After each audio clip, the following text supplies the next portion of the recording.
look at this beautiful view that you're seeing today. It's shaped like a cross actually. You have an axis coming in the middle of the lake, so it's, you know, quite religious too. Now right behind you, you have the Hall of Mirrors. The Hall of Mirrors, the famous Hall of Mirrors, is on the second floor right there. So he used to love to open his window and look at this.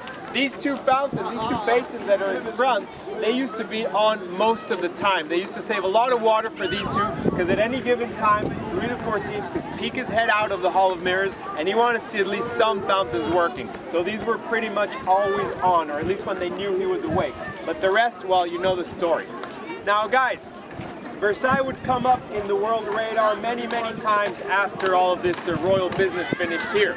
You see, in 1870, France goes to war with Prussia. Prussia used to be basically the Germanic states, the scattered Germanic states. Now, France loses against Prussia, and they're basically very, very ashamed because the king of Prussia is crowned the Emperor of Germany right here in Versailles. So the Germans take Versailles and they use it as a place to crown their king, their emperor. So it's a very, very bad moment for France, but that happens in Versailles.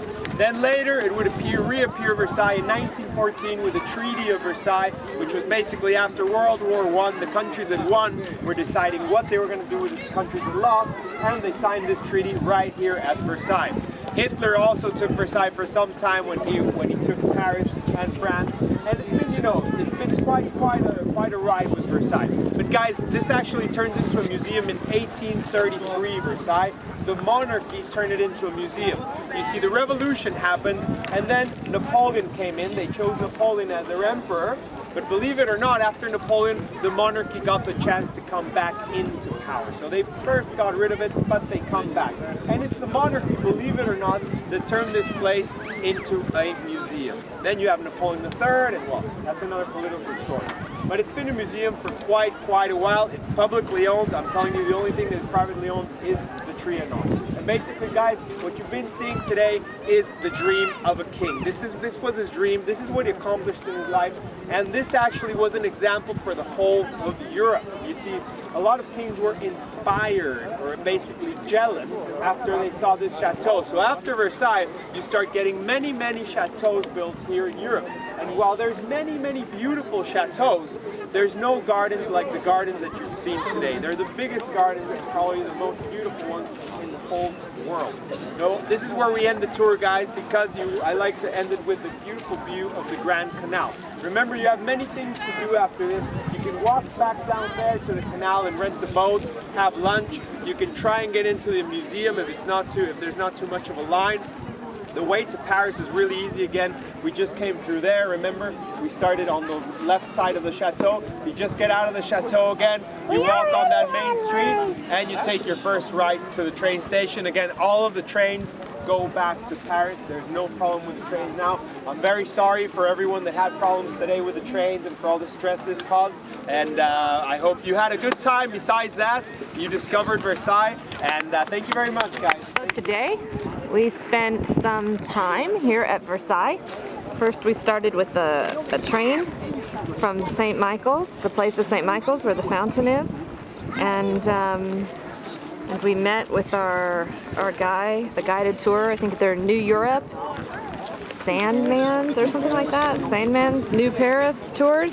It was really excellent. And we looked at a lot of tours, and the tours were for private guides anywhere from 200 to 500. So this is really excellent. There was about 31 people on our tour today, which seemed like a lot, but the guide, Alberto, really handled everybody really well. He took us all over Versailles. We went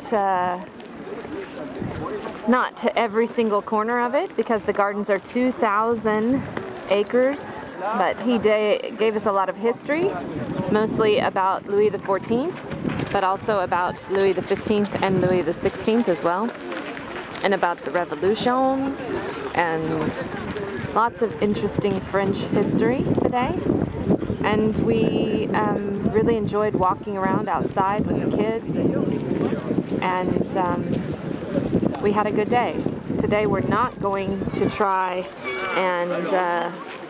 and tackle the palace.